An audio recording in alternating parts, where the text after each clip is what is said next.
López, originaria de la ciudad de Oaxaca, ha desarrollado su vida profesional en el Poder Judicial del Estado desde hace 24 años, donde ha sido secretaria judicial, juez y actualmente magistrada del Tribunal Estatal Electoral. La magistrada funge a la fecha como coordinadora de la Zona Sur y titular de la Comisión de Usos y Costumbres de la Asociación de Tribunales y Salas Electorales de la República Mexicana, Asociación Civil 2013-2015.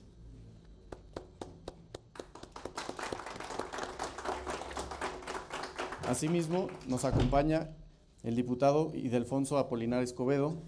Es licenciado en Derecho por la Universidad Autónoma del Estado de México. Actualmente es diputado de la 58ª Legislatura de la Cámara de Diputados del Estado de México por el Distrito 3 de Temoaya. También fue diputado local por el mismo distrito del año 2006 a 2009.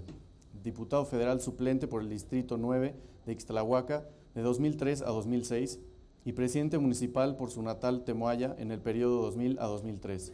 Ha ocupado diversos cargos en la administración estatal como vocal ejecutivo del Consejo Estatal para el Desarrollo Integral de los Pueblos Indígenas del Estado de México y representante del Gabinete Regional en los distritos de Naucalpan, Santo Tomás y Chimalhuacán. Asimismo, ha tenido diversos cargos partidistas, entre los que destaca el de secretario de Acción Indígena del Comité Directivo Estatal del Partido Revolucionario Institucional. Bienvenido, diputado. También nos acompaña el licenciado Hugo Aguilar Ortiz. Es indígena mixteco, originario de la comunidad de San Agustín Tlacotepec, distrito de Tlaxiaco, estado de Oaxaca. Su formación comunitaria y sus estudios universitarios le han permitido tener presente en todas sus actividades profesionales la visión indígena y la llamada visión occidental, en las que ha buscado de manera comprometida una armonización y un diálogo intercultural. Es licenciado en Derecho por la Facultad de Derecho y Ciencias Sociales de la Universidad Autónoma Benito Juárez de Oaxaca, con estudios de maestría en Derecho Constitucional en la misma facultad. Participante de algunas sesiones del proceso de paz en Chiapas, en la discusión de los derechos fundamentales de los pueblos indígenas y la construcción de la propuesta de reforma constitucional derivado de dicho proceso. Animador comunitario, asesor legal e impulsor de talleres de capacitación y reflexión en torno a los derechos indígenas y los derechos territoriales en comunidades mixtecas, miches, zapotecas, cuicates, mazatecas, guave, chinantecas y chatinas del estado de Oaxaca. Impulsor y organizador de los foros de realidad indígena negra y popular que tuvieron lugar de 1992 a 2001 en el estado de Oaxaca. Premio Nacional Indígena en el año 2001 en el rubro de defensa y promoción de los derechos indígenas. Consultor de la Oficina del Alto Comisionado para los Derechos Humanos en México en materia de sistemas normativos indígenas y derechos territoriales de los pueblos indígenas. Coautor de la obra Gobernar en la Diversidad, editado por el Centro de Estudios Superiores en Antropología Social. Participante en diversos foros, encuentros y congresos relativos a los derechos de los pueblos indígenas. Actualmente es subsecretario de Derechos Indígenas de la Secretaría de Asuntos Indígenas del Gobierno del Estado de Oaxaca. Bienvenido.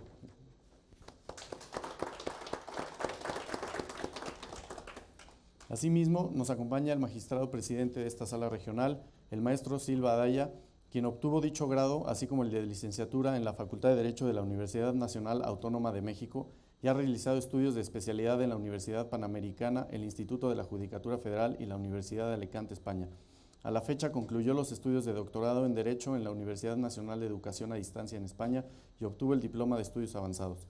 Es profesor en la Universidad La Salle y en la Facultad de Derecho de la Universidad Autónoma del Estado de México. Asimismo, fue profesor en la Facultad de Derecho y en la División de Estudios de Posgrado de la UNAM, en la Universidad de las Américas, el ITAM y la Escuela Libre de Derecho. Es coautor de diversos libros y autor de distintos trabajos, entre los que destaca la obra El control de constitucionalidad y las elecciones indígenas. Se ha desempeñado como abogado postulante, secretario de Estudio y Cuenta en la Sala Superior del Tribunal Electoral del Poder Judicial de la Federación. Fue asesor del magistrado Jesús Orozco Enríquez y ocupó el cargo de secretario instructor en la ponencia del magistrado Salvador Olimpo Nava Gomar, en ambos casos en dicha Sala Superior. Actualmente es magistrado presidente de la Sala Regional Toluca del Tribunal Electoral del Poder Judicial de la Federación. Bienvenido, magistrado. Gracias.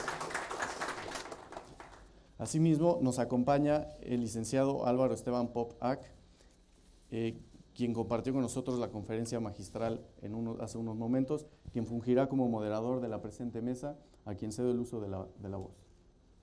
Muchísimas gracias y gracias a todos y cada uno de ustedes que se quedaron a este siguiente momento de este coloquio que de nuevo reitero mi felicitación por su realización. A manera de introducción muy rápida, en un par de minutos, quisiera compartirles una experiencia que estamos viviendo en Naciones Unidas sobre el tema de los pueblos indígenas. La preparación de la Conferencia Mundial de los Pueblos Indígenas implicó múltiples negociaciones con los Estados miembros de Naciones Unidas para la aceptación de la agenda y del proceso metodológico de construcción de documento base para luego la aprobación que va a tener el día 22 y 23 de septiembre en Nueva York. Quien encabezó en los últimos años, incluyendo la aprobación de la Declaración de los Derechos de los Pueblos Indígenas, fue un Estado que realmente tomó en serio el tema de los derechos de los pueblos indígenas, y fue el Estado mexicano. Mi felicitación al Estado mexicano por eso, el reconocimiento a nivel internacional que se le hace precisamente por ser el principal impulsor de los derechos, y la concretización de la declaración ha sido verdaderamente clave. Sin embargo, a mí me parece que el reto y el desafío, como decíamos en la primera fase, es cómo todas estas luchas internacionales, todas estas resoluciones y tareas que se están haciendo en el ámbito federal o en el ámbito nacional de manera más intensa, se lleva y se ejecuta. Y ahí hay un reto de justicia. Y el reto de justicia en términos de los tribunales electorales son fundamentales, porque tienen que ver en gran medida, por no decir en toda la medida, en el tema de la representación, el tema de las soberanías y las capacidades de los ciudadanos que depositan en los poderes ejecutivos. Así que el día de hoy y en este panel vamos a tener esas reflexiones, esos compartires, y nada más compartir igualmente la metodología de este proceso de presentaciones. Voy a pedirles que, dado los tiempos y en coordinación con los organizadores, a que los ponentes nos hagan 10 minutos de presentación. Luego, mientras suceden las presentaciones, quisiera pedirles a todos ustedes que preparen sus preguntas, sus inquietudes, sus recomendaciones, y las escriban en alguna hoja que tengan en la carpeta que se les ha entregado, nombrando a la persona a quien va dirigida la pregunta o la inquietud, y estarán los organizadores listos y ahí dispuestos a recibir estas notas, que luego pasarán a los ponentes. Y después de esas ponencias daremos 5 minutos a cada uno de ellos para que hagan un cierre con esas preguntas que ustedes envíen, y de esa manera terminaremos esta mesa sobre el acceso a la justicia para los pueblos y comunidades indígenas, experiencias desde los tribunales electorales. Sin más, yo quisiera muy respetuosamente, y mi reconocimiento además, a la magistrada Ana Mireya Santos López, presidenta del Tribunal Estatal Electoral del Poder Judicial de Oaxaca, pedirle que empiece con las presentaciones. Por favor, muchas gracias. Muchas gracias, licenciado Esteban Po. Antes que nada, me siento muy honrada de estar en esta mesa, agradeciéndole muy sentidamente al maestro don Juan Carlos Silva Daya. Le digo maestro no por el título, no por el grado. Él fue mi maestro en capacitación electoral hace ya algunos ayeres. Él está joven, su servidora no, pero le reconozco el gran talento y la gran habilidad de transmitir conocimientos, y es un honor estar ahora en esta sala regional donde él es el presidente. Muchas gracias, presidente Silva Daya. De igual manera, agradezco a las 2 magistradas integrantes de la sala regional por esta oportunidad de platicarles la experiencia como integrante del Tribunal Electoral del Poder Judicial de Oaxaca, de todos estos grandes temas muy interesantes.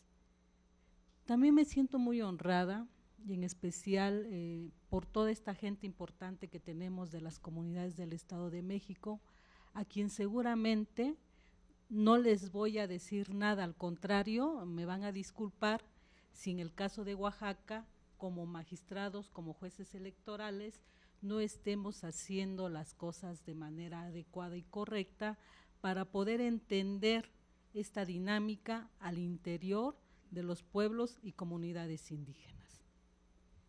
Siempre lo hemos manifestado cuando damos audiencias a los pueblos que llegan al Tribunal Electoral a pedir una audiencia, a escucharles sus quejas sobre los temas que nos ocupan, que realmente nosotros tenemos mucho que escucharle y mucho que aprender.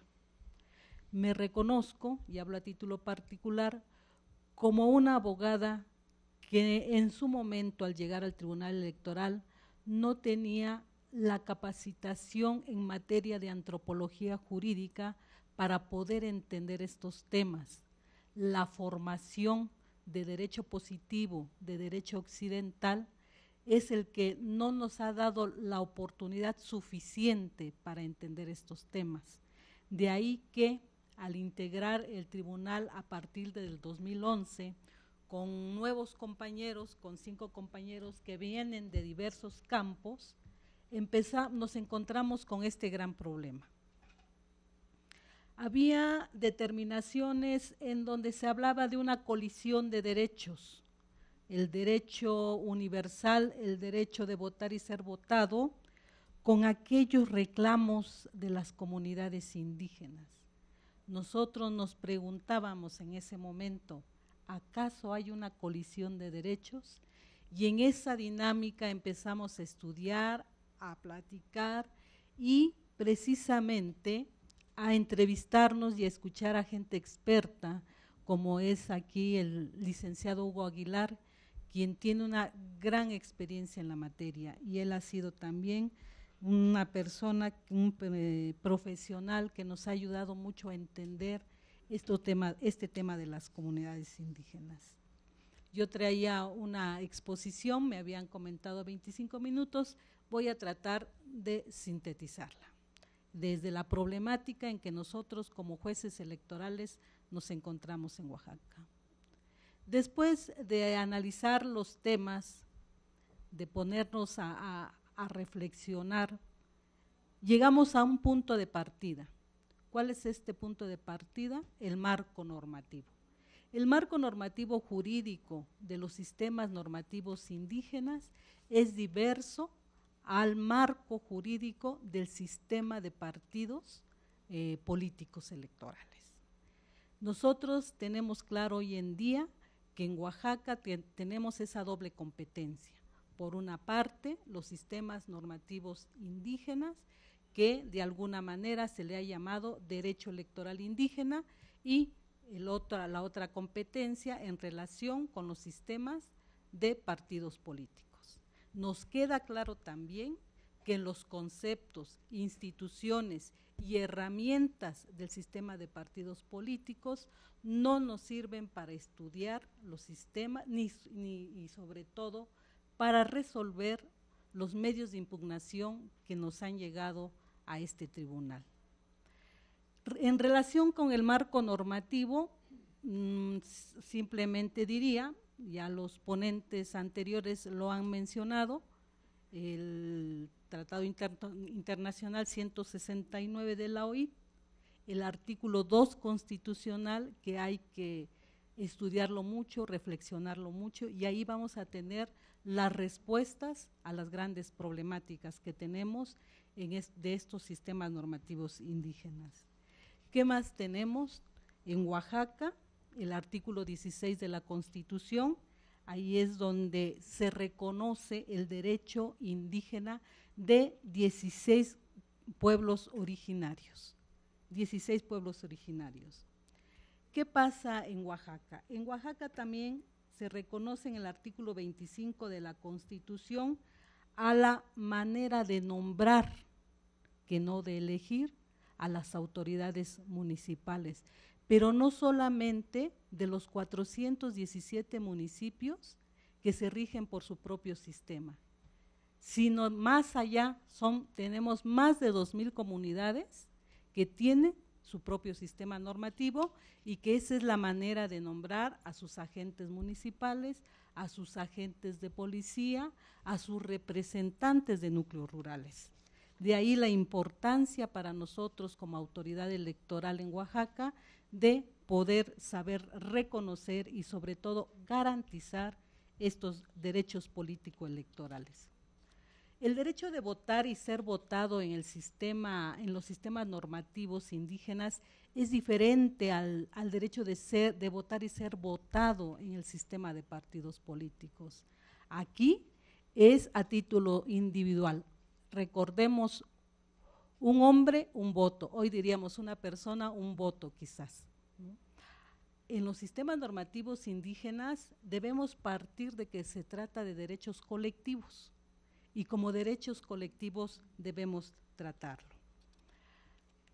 En Oaxaca, para poderlo entender, tuvimos que recurrir a gente que ha teorizado el tema y encontramos a un antropólogo oaxaqueño, el maestro Martínez Luna, oriundo de Guelatao, San Pablo Guelatao, la tierra de don Benito Juárez, quien como antropólogo, conjuntamente con otras 2 personas oriundas de la Sierra Juárez, se pusieron a teorizar sobre el tema. Y nos pareció muy interesante y consideramos que estos 5 elementos en que ellos basan su construcción teórica nos ayudan a entender a todos los sistemas normativos en Oaxaca, en virtud de que les son comunes estos 5 elementos y que quizás aquí a los señores que vienen de las comunidades tal vez puedan serles también muy familiares. El primer elemento es la tierra comunal. Si no hay tierra comunal, si no hay superficie de tierra, no hay esa relación entre el ser humano y la comunidad. Porque dice el maestro Martínez Luna, que eso da la oportunidad de pensar de otra manera y de ser otra manera. El ser humano es parte de la naturaleza, no es el dueño de la naturaleza. El segundo elemento es precisamente la máxima autoridad en una comunidad, que es la asamblea, que es a la que se refería ahorita el doctor Javier Sánchez al decir que es el lugar, es el momento en donde se toman las grandes decisiones y que en Oaxaca, al entrevistarme con 3 expresidentas municipales mujeres, siempre ellas han mencionado que es la ley del pueblo. El tercer elemento es el sistema de cargos y es ahí donde tiene la complejidad esto de analizar, de estudiar y de resolver cuando tenemos al interior de las comunidades problemas con motivo del nombramiento de las autoridades municipales. El servicio de cargos se hace a partir de un servicio honorífico, de un servicio en donde se reconoce la ética, la eficacia del trabajo de las autoridades a favor de toda la comunidad.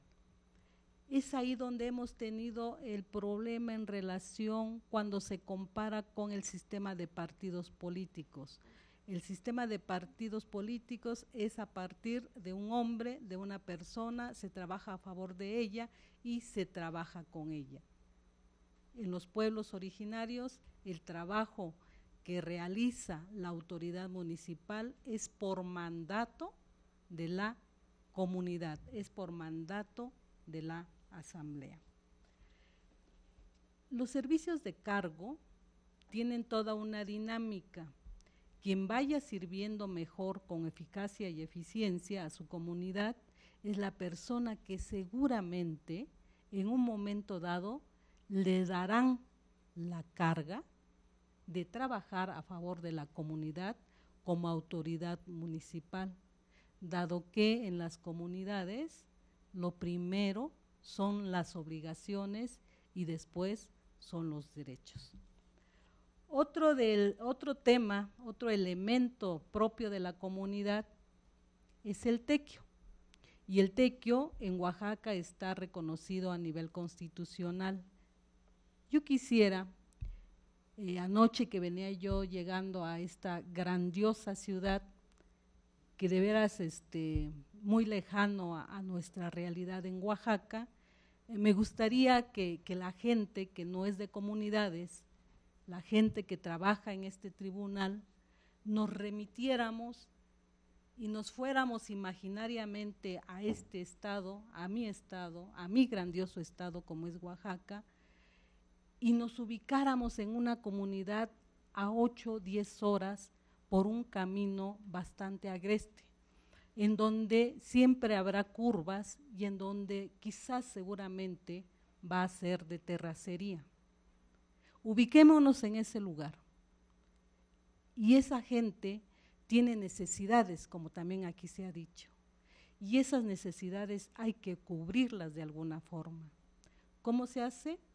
Se hace a través del tequio, y el tequio es un pago a la comunidad en especie para que los habitantes, los vecinos, tengan derecho a los servicios como pueden ser los caminos, el agua potable, que la iglesia esté lista para las fiestas, etcétera, etcétera, etcétera. Entonces, este elemento es muy importante para que las comunidades, los habitantes de una comunidad puedan satisfacer los servicios que requiere la misma comunidad. El quinto elemento son las fiestas y tradiciones que celebra una comunidad, y entre ellas está precisamente la del santo patrono. ¿Qué es lo que hace? Últimamente, debido a esta situación económica, lo que se hace es nombrar comisión de festejos en la mayoría de las comunidades. Antes se nombraba mayordomos y la mayordomía implicaba un gran gasto económico. No obstante que dentro de una comunidad existe esta figura muy interesante que se llama y que ha sido nombrado a nivel internacional y que lo tenemos como nombre de una gran fiesta, que es la Guelaguetza. La Guelaguetza en las comunidades es una forma de ayudar a mi vecino para hacer su fiesta, para que vaya a enterrar a su difunto, para que case a su hijo, para que también lo bautice, entre otras festividades. Pero la fiesta del santo patrono, ahí todos participan. ¿Cómo participan? Con cooperaciones, cómo participan con tequios, cómo participan a través del servicio de cargos. Cuando cada uno de ellos está nombrado en comisiones o como autoridades municipales, cada uno de ellos cumplirá su propio cargo, pero siempre pensando en beneficio de la comunidad. Estos elementos son los que a nosotros como jueces electorales nos han ayudado a resolver problemas al interior de Oaxaca.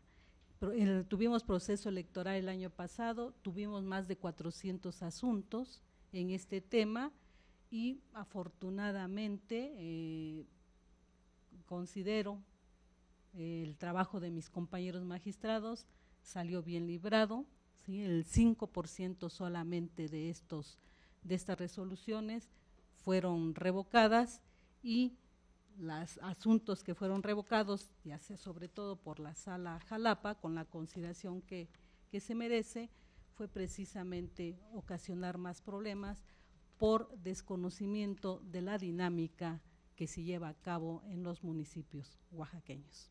Yo aquí lo dejaría y estoy a sus órdenes. Muchas gracias. Muchísimas gracias, señora magistrada. Voy a permitirnos darle la palabra para escuchar al licenciado Hugo Aguilar Ortiz, subsecretario de Asuntos Indígenas del Gobierno del Estado de Oaxaca. Por favor, licenciado. Kutaundi nutaka tuni nani kumanisha inina kandos tutuyo vitna kanda tuyo tu kanusiki takamañuyo. Buenas tardes a todas y a todos. Agradezco la invitación al magistrado Juan Carlos Adaya, presidente de este tribunal. Es un honor para mí estar en esta mesa y desde luego también felicitarlo por este evento, magistrado.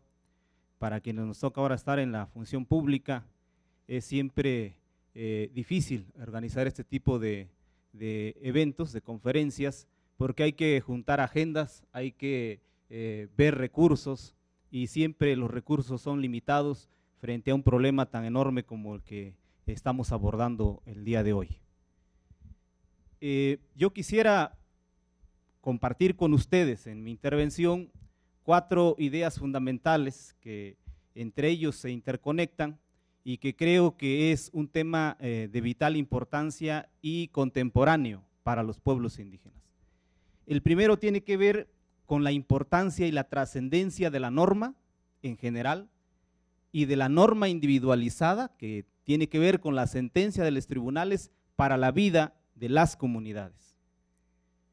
Toda norma, toda legislación mete a la comunidad en una dinámica, en una lógica. Cuando se nos dice a nosotros que hay que tramitar acta de nacimiento, implica viajar a donde está la oficina, implica comunicarse con el funcionario.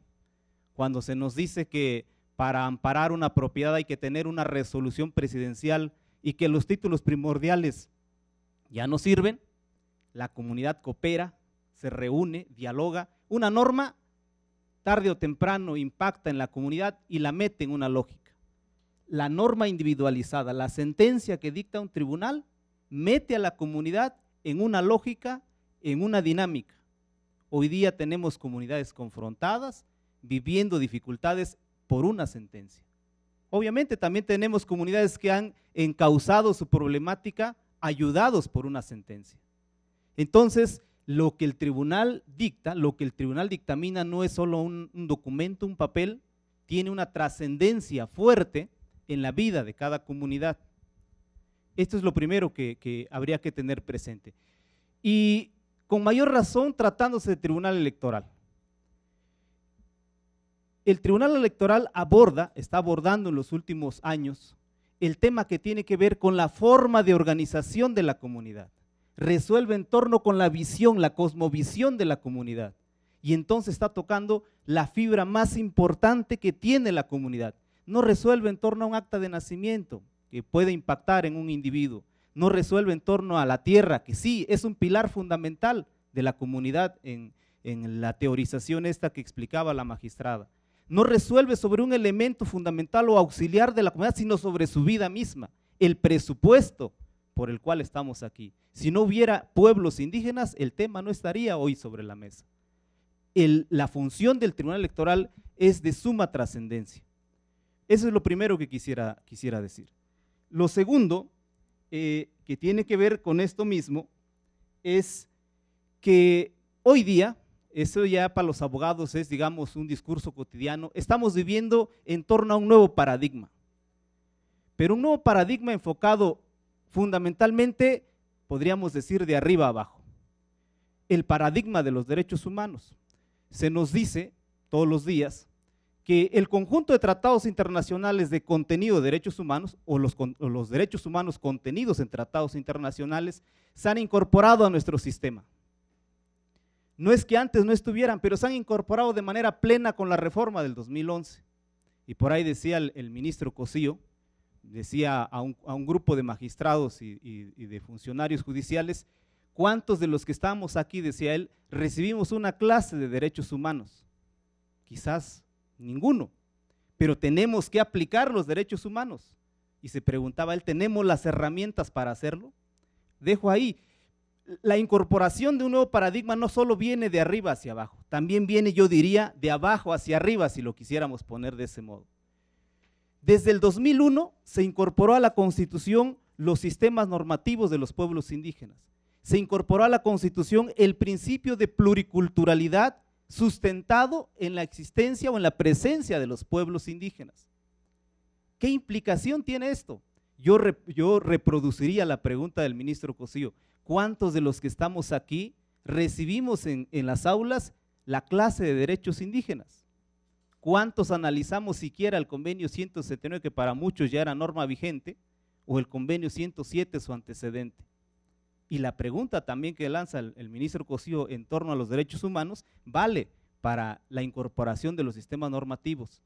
Tenemos las herramientas para operar o para integrar a los pueblos indígenas, su forma de organización y sus sistemas normativos en la operación cotidiana de la impartición de justicia. Yo creo que es una pregunta que nos tiene que mover, porque creo yo que al igual como es un reto la interpretación de un conjunto de principios que estaban vigentes en el plano internacional y hoy se incorporaron a nuestro sistema, es un reto traer un conjunto de principios que están vigentes en los pueblos, que los nutre y es su dinámica cotidiana para implementarlos en el ejercicio cotidiano de los tribunales. Tercera cuestión, también ligada con esto. ¿En dónde se sustenta este paradigma que estoy tratando de poner yo, el de los derechos indígenas? En la Reforma 2001, que si bien no colmó las aspiraciones de los pueblos y, digamos, tuvo que esperar un catalizador como fue la Reforma 2011 para que tuviera un impacto importante, esto requiere una reflexión profunda. Solamente voy a dar dos argumentos. Hace poco más de 10 décadas había una ausencia absoluta del indígena o del tema indígena, porque indígenas sí estaban y venían a los tribunales, pero el tema indígena no estaba en los tribunales.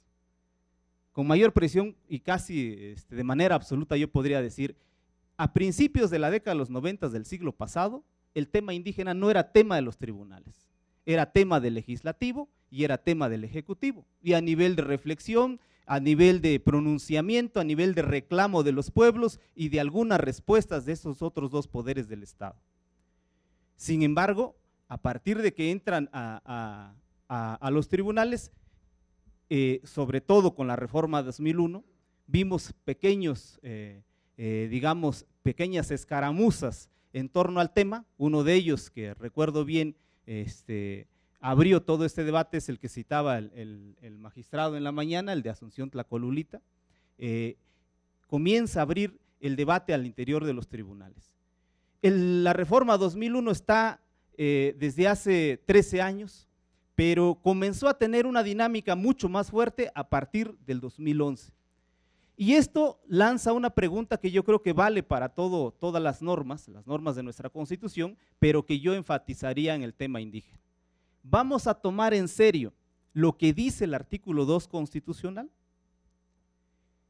Si nosotros tomamos en serio lo que dice el artículo 2 constitucional, tenemos que comenzar a reflexionar, a teorizar y a construir en torno a esos conceptos. ¿Qué implicación tiene que se reconozca a los pueblos indígenas en el 2 constitucional? ¿Qué implicación tiene que se reconozca y se eleve a principio constitucional la pluriculturalidad? ¿Es pose política? ¿Lo hicieron los diputados porque era políticamente correcto? ¿O realmente este país apuesta a sus pueblos y le apuesta a la pluriculturalidad? Si nosotros asumimos la primera respuesta, es decir, llegó a la Constitución, como en palabras del propio Tribunal Superior, como una mera concreción normativa por la ponderación que el legislativo hizo del valor que implican los pueblos, entonces quizás esta posición nos va a conducir y nos va a dar como resultado a darle una muerte legal a los pueblos y su cultura. Es decir, el proceso de asimilación que traían los pueblos, hoy lo legalizamos, hoy lo hacemos de manera civilizada, pero terminarán asimilándose la cultura nacional. Si nosotros asumimos la otra interpretación, el de darle un contenido cierto, responsable, asumimos plenamente el principio de la pluriculturalidad y la presencia de los pueblos, nos obliga a asumirlo en cada reflexión y en cada resolución que emitan los tribunales. Y ahí voy al otro elemento. Si nosotros entonces asumimos los derechos indígenas con seriedad, con responsabilidad, implica esto que planteaba la magistrada, implica abordar con esa perspectiva el conjunto de situaciones en donde uno advierte que hay una confrontación de normas, donde uno advierte que hay una confrontación de principios. Creo yo que hay avances muy importantes en torno a esto.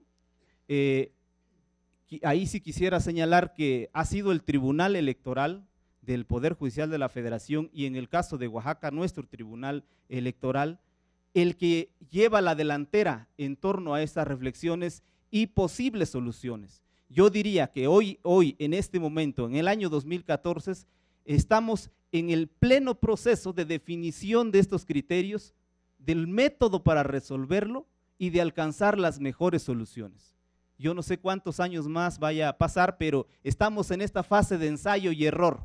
Yo personalmente como indígena y ahora en el cargo en donde estoy, veo una resolución, la leo, me convence, entiendo que el ejercicio va bien, de repente veo otra resolución que me contraría y digo, pues parece ser que es una resolución motivo de la pasión o de la voluntad y no tanto de una normalidad que debiera de haber en el funcionamiento de nuestros sistemas normativos. En el Tribunal Electoral creo yo que hay un avance consolidado en el tema procesal. Ha sentado importantes criterios la Sala Superior sobre suplencia de la queja, amplitud para interpretar los plazos,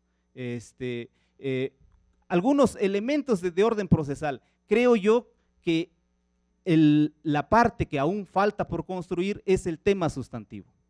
Ahí comparto yo la idea que ha manejado en sus resoluciones la Sala Superior de cómo enfocar esta colisión de conflictos. Ellos han dicho que pues para resolver esta conflictividad entre sistemas y entre principios, usemos un método que lo señalaba hace un rato el licenciado Álvaro, el procedimiento o la idea de la armonización. En algunas sentencias del Tribunal Superior habla de cómo conciliar el sistema normativo de los pueblos con los principios constitucionales. Y ahí creo yo que hay bastante todavía por discurrir, pasarán todavía algunos años para ir encontrando algunos elementos. Yo señalaría sobre ese aspecto solo algunos comentarios. Primera, veo yo que un primer enfoque que pesa bastante en el análisis que hacen los tribunales tiene que ver con las limitantes que el propio artículo 2 constitucional y algunos instrumentos internacionales señalan. El artículo 2 dice, los pueblos indígenas podrán utilizar sus sistemas normativos para resolver sus conflictos internos, para decidir sus formas de organización o para elegir a sus autoridades, elegir o nombrar a sus autoridades. Y dice, siempre y cuando no contravengan los principios generales de la Constitución, derechos humanos y dignidad de la mujer. Nos pone 3 límites.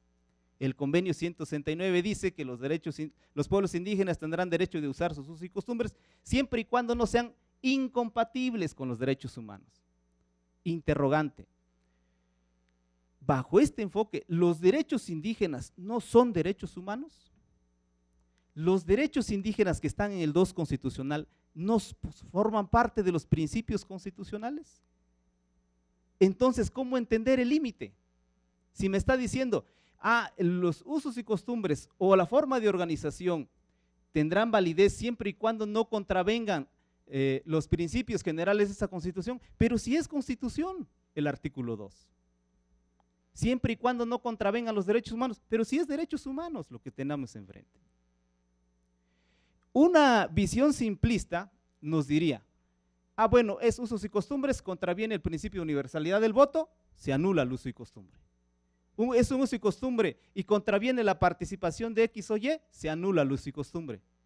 Pero si partimos que ambos son derechos humanos y si partimos del criterio que ha sostenido la propia Corte, que entre normas constitucionales no se contraviene y no se anula, entonces tenemos que hacer un ejercicio de ponderación, bueno, que ojalá, si tengo algunas ideas desarrolladas en torno a eso, pero ojalá podamos exponerlas más adelante, pero creo que ahí estamos ahorita. Yo así veo. He revisado algunas resoluciones, obviamente muchas del caso de Oaxaca. Creo yo que el Tribunal Superior Electoral, la Sala Superior del Tribunal Electoral, ha resuelto, creo yo, visto a la distancia, de manera aceptable algunos asuntos de colisión.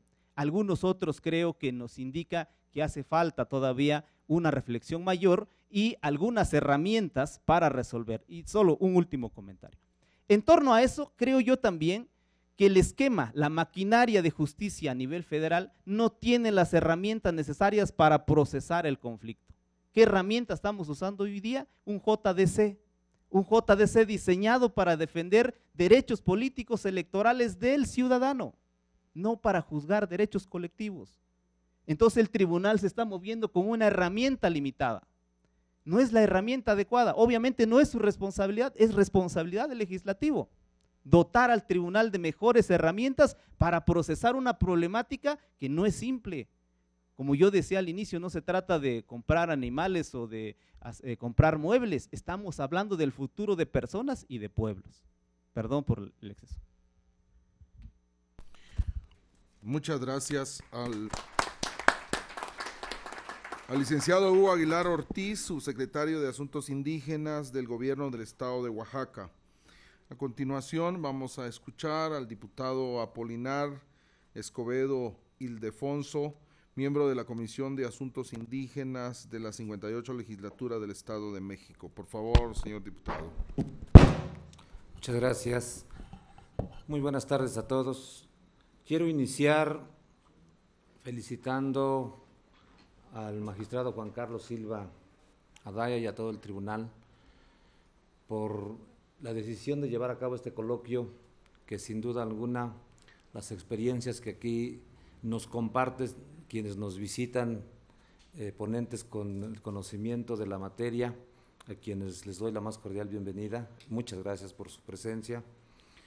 Y en segundo lugar, agradecerle que nos dé la oportunidad de compartir dos temas que considero son muy importantes para el conocimiento de los pueblos indígenas, de la entidad, sobre todo del Estado de México, y saludo muy afectuosamente a mis compañeros jefes supremos de las 5 etnias que se encuentran aquí presentes y a los vocales indígenas de la Junta de Gobierno del Consejo Estatal para el Desarrollo de los Pueblos Indígenas del Estado y a todo el público en general. El año pasado, en un análisis de los programas federales que aterrizan en todas las entidades, pero en el Estado de México, identificamos que había una problemática para que la Comisión para el Desarrollo de los Pueblos Indígenas pudiera aplicar recursos en infraestructura y obras en beneficio de los pueblos indígenas. Tenía una problemática que surge de las famosas reglas de operación de esta área de gobierno federal. Estas reglas de operación fueron suscritas hace más de 4 años, en el sexenio del presidente Calderón, y que impedía, por los requisitos, que las comunidades indígenas del Estado de México y de algunas otras entidades, por no reunir los requisitos o los parámetros con que INEGI mide a las poblaciones indígenas y que exige que el 40% de la población indígena de la comunidad como requisito indispensable para que puedan aterrizar los recursos federales. Resultaba que contaba con recursos la Delegación Estado de México de la Comisión para el Desarrollo de los Pueblos Indígenas, pero no habían comunidades donde ejecutar estos recursos. Este programa es tripartito y se ejercen recursos del gobierno federal a través de la CDI, del gobierno del Estado a través de CDPIEN y de los ayuntamientos de la entidad. Entonces nos dimos a la tarea de buscar una alternativa para darle las herramientas a la CDI, a CDPIEN y a los ayuntamientos para que pudieran ejecutar estas obras en los municipios. Y analizamos las reglas de operación y entre los requisitos señalaba, serán sujetas de este programa aquellas localidades elegibles que INEGI determine. Y dice a continuación, o si los congresos de los estados los reconocen como localidades indígenas.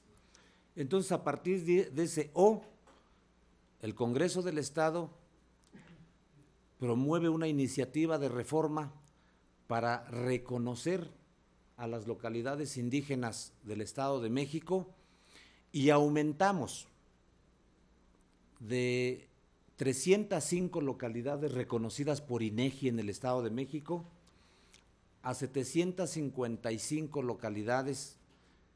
Hablamos que en el Estado de México 44 municipios de los 125 tienen localidades indígenas, son municipios indígenas, y hoy día estamos beneficiando con esta reforma a más de 750 localidades indígenas.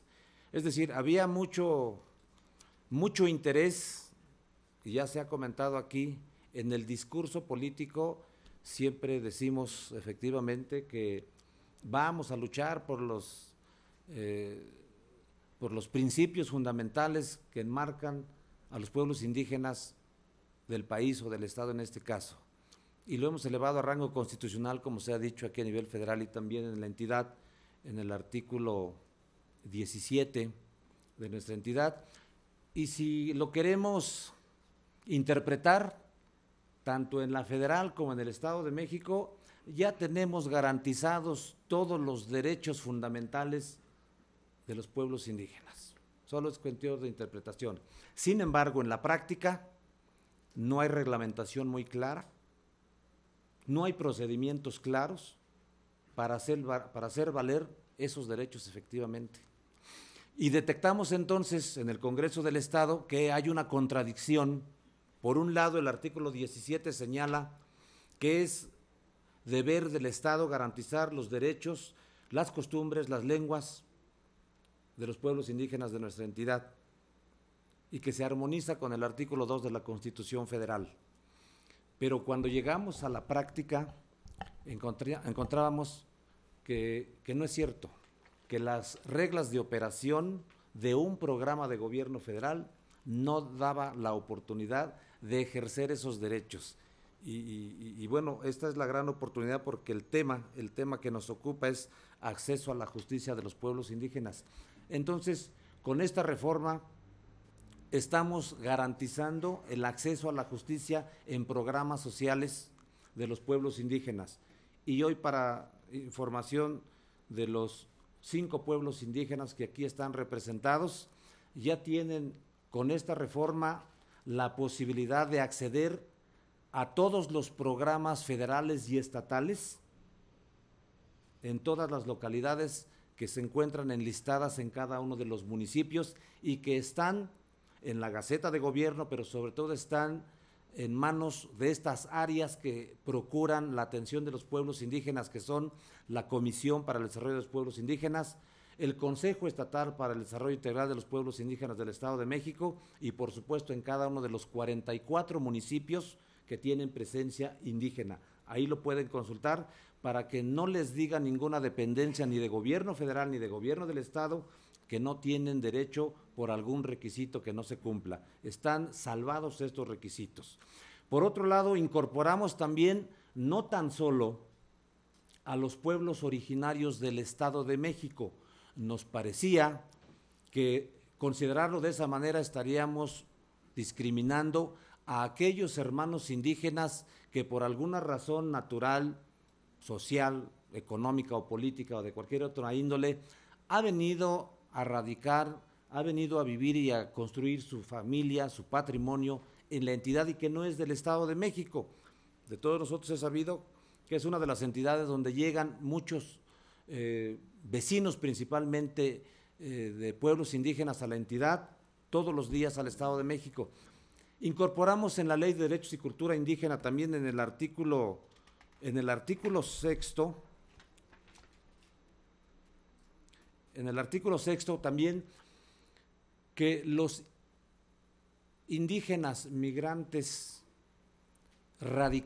nacionales radicados en el Estado de México tendrán los mismos derechos que señala la ley que los indígenas originarios. ¿Por qué razón? Porque en municipios como Chalco, Valle de Chalco, Nesa, Nezahualcóyotl es un municipio, entre otros, donde tenemos muchos indígenas de Oaxaca principalmente, ustedes lo saben muy bien, Nezahualcóyotl, Ecatepec, La Paz, todos estos municipios tenemos a muchos hermanos indígenas de diferentes entidades. Ahora, a partir de esta reforma del 12 de noviembre del año pasado, ya son sujetos de los derechos que se contemplan en la Ley de Derechos y Cultura Indígena y en la Constitución Local del Estado. Me han preguntado algunos hermanos, es que allá no tenemos localidades indígenas como en los municipios originarios. Sin embargo, la ley es muy clara y hoy pueden acceder a todos estos programas todos los indígenas que viven en el Estado de México. Este es uno de los temas que quería compartirles, que me parece que es de acceso a la justicia social de los pueblos indígenas de la entidad, y este problema lo tienen en diferentes estados de la República. Entiendo que se nos adelantó allí en las reformas el estado de Hidalgo y no recuerdo qué otro estado, pero creo que es una oportunidad para que se replique en otras entidades de nuestro país, con el propósito de que puedan acceder los indígenas a todos los programas, tanto del gobierno federal como de los estados y de los municipios, porque es un derecho constitucional que ya lo tenemos garantizado.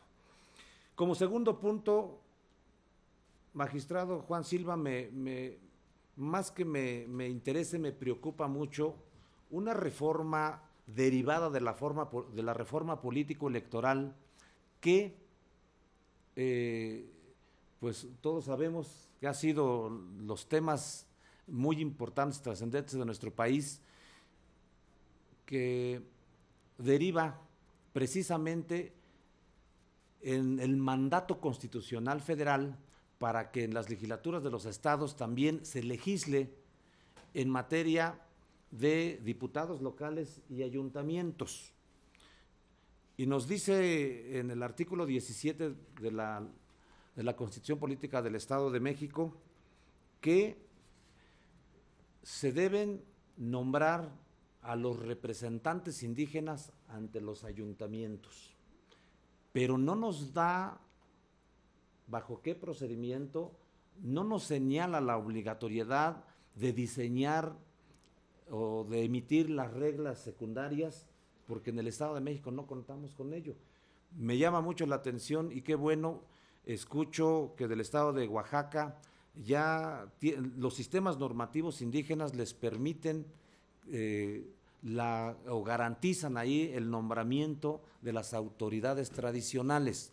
En el caso de nuestra entidad, aún no llegamos a esa parte y contamos, por supuesto, con el nombramiento de autoridades auxiliares tradicionales en los municipios indígenas a través de una asamblea, y cuando queremos lo hacemos a través de levantando la mano, a través de contando el voto, pero no contamos con la normatividad que garantice a todos la participación para el nombramiento de esas autoridades.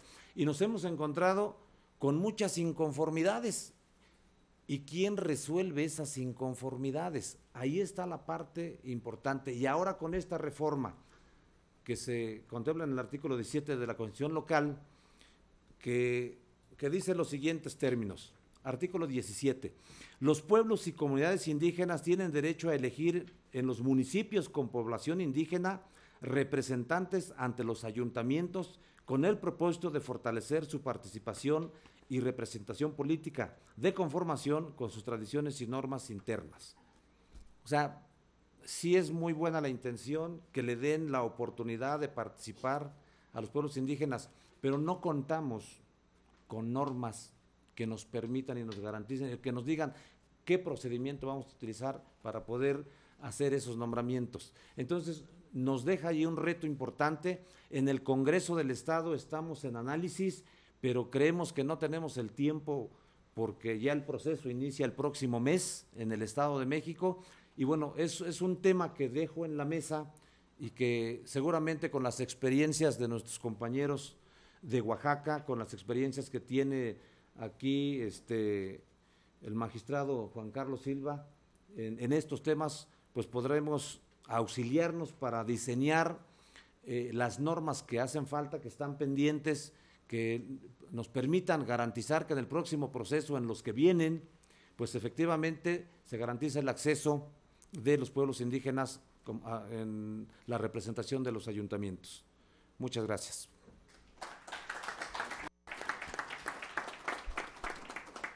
Muchísimas gracias a el señor diputado, miembro de la Comisión de Asuntos Indígenas de la 58 Legislatura del Estado de México.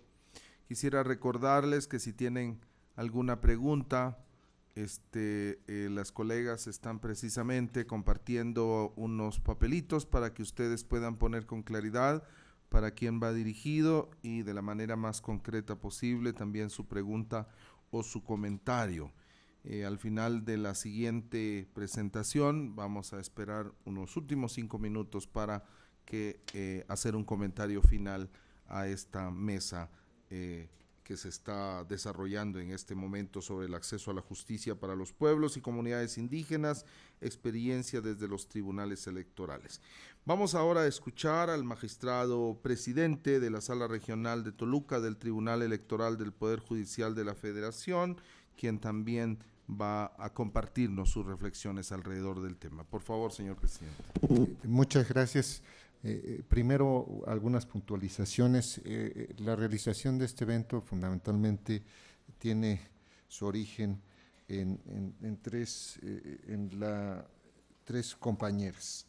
La magistrada Marta Concepción Martínez Guarneros, la magistrada María Amparo Hernández Choncuy y una compañera de la Coordinación de Jurisprudencia, que es nuestra muy querida doctora Parasto Anita Merri, con su capacidad de convocatoria y lo asertivo de las decisiones del colegiado de mis compañeras de esta sala regional, es que se pueden realizar estos eventos, el cual no sería posible si no se establece un diálogo, como lo advertía al inicio de las exposiciones, con los integrantes de las comunidades, que es de quienes principalmente debemos aprender y sensibilizarnos de sus necesidades, de las problemáticas estructurales que tienen que ir remontando. Y es precisamente esta exposición lo que tiene que, o intentaré desglosar brevemente. Desde luego también nuestro agradecimiento a quienes han acudido de Oaxaca, Guatemala, la legislatura del Estado y también de el Distrito Federal para poder compartir sus puntos de vista con nosotros. Quiero comenzar con una situación muy breve. El lenguaje, si me permiten ustedes, entre paréntesis, caló, que a veces se utiliza en las sentencias, por ejemplo. En este tenor, los motivos de disenso de que se duele el jurisdicente o quejoso es inconcluso que son fundados pero inoperantes, por lo que se confirma la sentencia de Marras. Es una forma críptica, un lenguaje secreto, indescriptible, en fin, a veces incomprensible, que se suele utilizar en los tribunales. Y yo comento con compañeras y compañeros, cuando vienen de las escuelas y facultades de Derecho, que llegan hablando un muy buen español. Claro, pero conforme el trato se va dando en las ponencias, ya para resolver, se va modificando y se va dando una perversión al lenguaje. Finalmente, ¿a quiénes nos debemos o cuál es nuestro auditorio, el público a quien debemos dirigir nuestras resoluciones y hacerlas comprensibles? Yo diría, ya no nos preocupemos de las traducciones a la lengua indígena, de utilizar un lenguaje que sea accesible, un lenguaje ciudadano. Y entonces hay que empezar a revertir todo un proceso que viene de la ortodoxia, la forma en que se vienen haciendo las cosas, y eso es lo correcto, porque pues bueno, así se ha hecho siempre, y tratar de remontar todas estas estructuras para darnos a entender, para hacer comprensible nuestro lenguaje. Y también es cierto, admito que es importante teorizar, pero fundamentalmente un aspecto que se establece, no como, yo diría, a la vez que como derecho de las comunidades y pueblos e integrantes de estos pueblos originarios o indígenas, una obligación para la autoridad, que es hacer que sus decisiones, que la forma de administrar, de ejercer el gobierno, de administrar justicia, resulte comprensible. Por eso, no en vano, en la Constitución se utiliza una expresión que me parece más acertada. Se habla de intérpretes, que no traductores. E intérprete significa no solamente llevarlo, realizar lo que esté escrito, en este caso en español, al mazateco, al maya, sino hacerlo comprensible de acuerdo con esa cosmovisión, con esa forma de interpretar, de entender la vida. Y ese es el principal problema. En esta cuestión, pues vemos algunos aspectos de datos del 12 de junio de nuestro Censo General de Población y Vivienda, la conformación de hombres, mujeres, 54 millones, un poco más de hombres, el 48.8%, 57 millones, un poco más de mujeres, que hacen un total de 112 millones. La distribución de esta población, de acuerdo también con este 13º Censo de Población y Vivienda 2010, en donde se empieza a hacer una cuantificación de la población a partir de los 3 años y más hablantes de lengua indígena según el sexo, que es cercano a los 7 millones desde esta fecha. Bueno, es algo que para mí resulta pues peculiar, porque siempre se han dado variaciones en cuanto a cifras. Y bueno, pues yo desde que empecé a abordar estos temas, que fue en 1999-2000, con este asunto que ya se menciona 3 veces, el de Asunción Tlacolulita, pues veía que pues, antes había un menor número de población y se hablaba de 7 millones en esas fechas, y también encontré estadísticas que hablaban de 12 millones. Y la explicación era fundamentalmente por el criterio a través del cual se realizaba la adscripción de manera unilateral por el gobierno, hasta que finalmente se establece un criterio que me parece que es el adecuado, que es el criterio de autoadscripción, el cual ha sido reconocido en diversas resoluciones. Entonces, basta que un sujeto considere que forma parte de del colectivo indígena para que le resulte aplicable el marco jurídico correspondiente. Y esto es muy importante, y es la problemática que tenemos que enfrentar desde un principio, porque tenemos que establecer cuál es el ámbito personal, los sujetos a los cuales se les va a aplicar un sistema normativo, tanto el que se desprende de la Constitución Federal, los tratados internacionales, las leyes federales, locales, que tiene la característica de muchas veces de contener acciones afirmativas o que consideran la situación desaventajada de la población, precisamente para ir remontándola a través del marco jurídico. Pero estamos todavía instalados en el campo de las cuestiones formales, del discurso, algo que pues no es muy vivencial muchas veces, porque pues estamos escuchando qué problemáticas se vienen enfrentando. Aquí en la siguiente lámina, bueno, pues este es el de mujeres, vamos sincronizados el de las láminas y yo, y en la siguiente, que es donde se refleja cómo está el porcentaje de población indígena, ya aparece el caso del Estado de México, estadísticas que en cierto caso pueden ser engañosas, porque también hay que incluir lo de la población, como ya se destacaba por el señor diputado, don Apolinar Escobedo, la población migrante.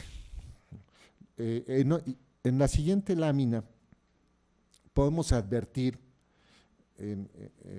algunos aspectos que nos permiten contrastar elementos, a ver si eso es, que nos permiten establecer diferencias. Ese fue uno de los primeros aspectos de los cuales tuve que asumir cuando me encargaron un asunto sobre indígenas en el 2000, y pues lo primero fue comprender que había dos cosmovisiones, y la cosmovisión incluye fundamentalmente la necesidad de que deben coexistir esas dos cosmovisiones y que no prima, no tiene un carácter hegemónico sobre otra y la otra entonces debe ceder.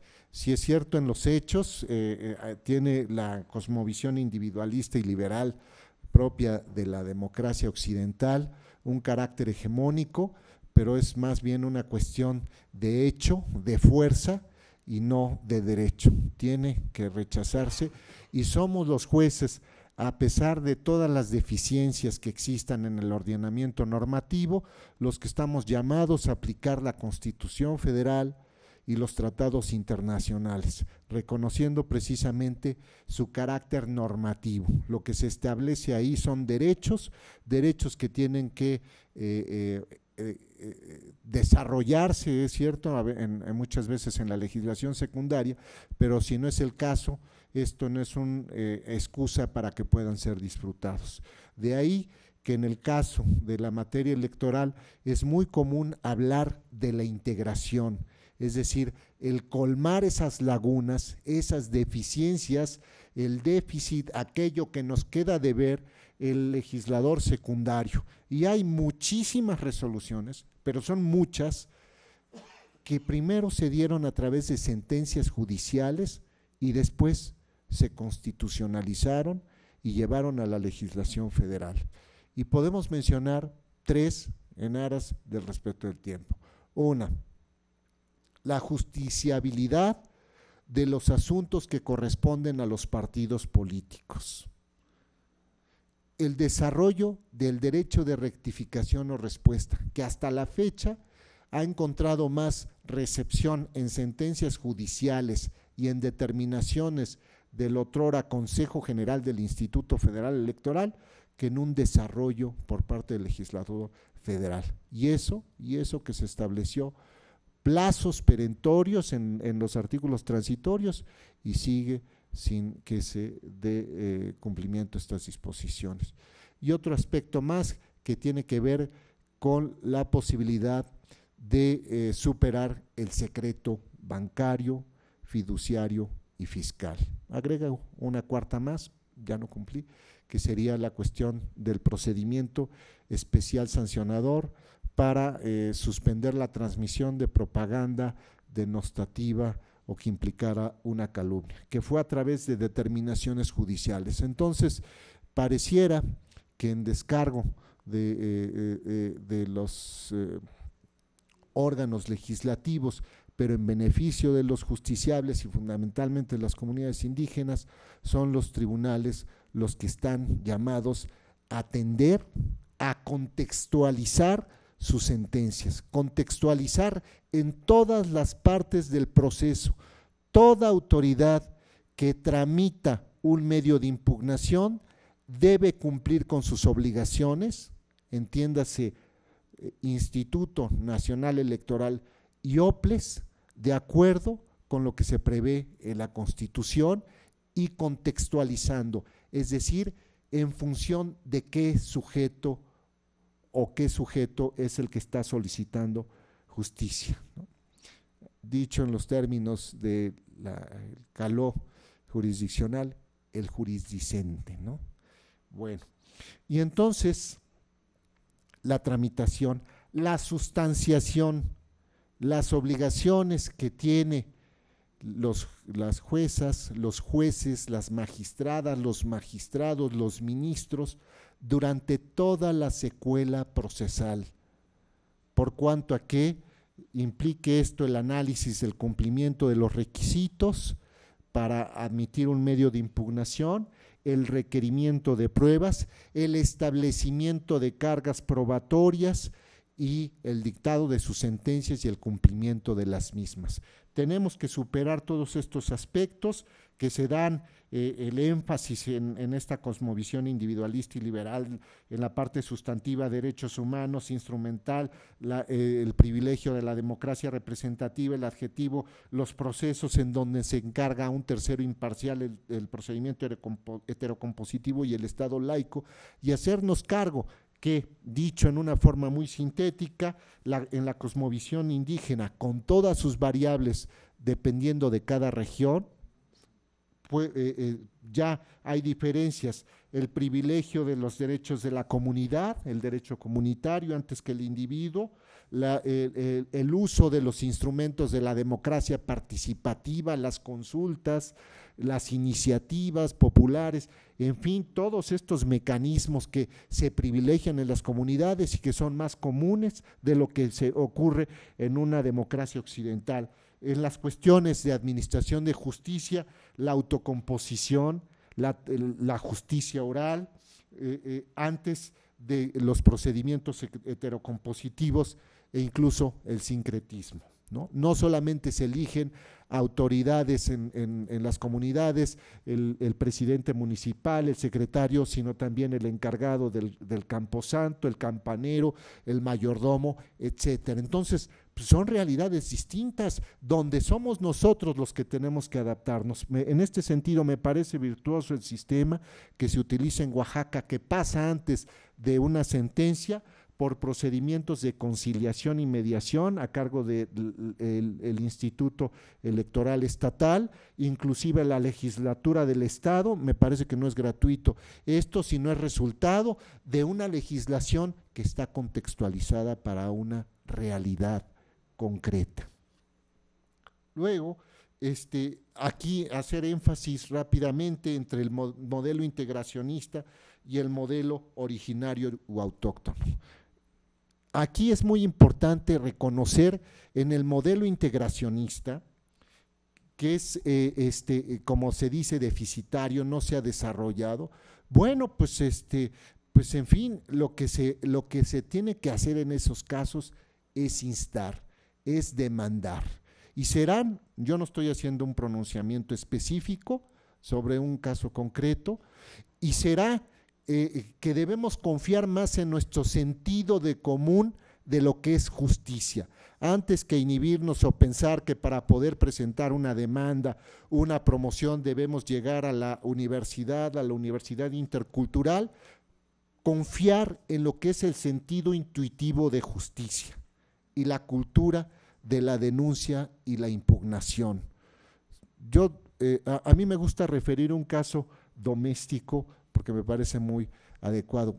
Casi todos, varios compañeros ya conocen a mis dos hijas y a mi hija, que hace poco acaban de dejar de ser analfabetas y todo, y insisto en esto, son menores de edad, y yo recuerdo que ellos ya tienen muy claro lo que es la cuestión de igualdad, de libertad y de seguridad. En eso debemos confiar. Si a uno le da 20 pesos de domingo y al otro le da 10 pesos de domingo, inmediatamente van a protestar, porque no es igual. ¿Por qué le das más? ¿Por qué le das el prendedor más bonito a ella y no a mí? ¿O porque a él lo invitas a salir y a nosotras no? En eso debemos confiar. Esto que nos indica a nosotros que las cosas no están bien, es lo que se debe manifestar ante la autoridad. Ese es el sentido de justicia. Más que inhibirnos y pensar que para poder demandar tenemos que echar mano de especialistas, creo que debemos de acudir a las autoridades. Son las autoridades las que debemos resolver, las que somos parte del problema y también los que les vamos a dar soluciones. En este modelo integracionista que se establece desde la propia Constitución, se dice, tiene que haber, ya voy a concluir, integrantes de las comunidades indígenas en los municipios que realizan sus elecciones por partidos políticos. Y si no está, alguien está fallando. Y yo creo que no propiamente son los integrantes de las comunidades, solamente en el sentido de que deben denunciarlo, sino más bien las propias autoridades, y el sistema autóctono, en donde son las propias comunidades indígenas las que determinan la conformación de las autoridades municipales y los procedimientos de elección. Muchas gracias.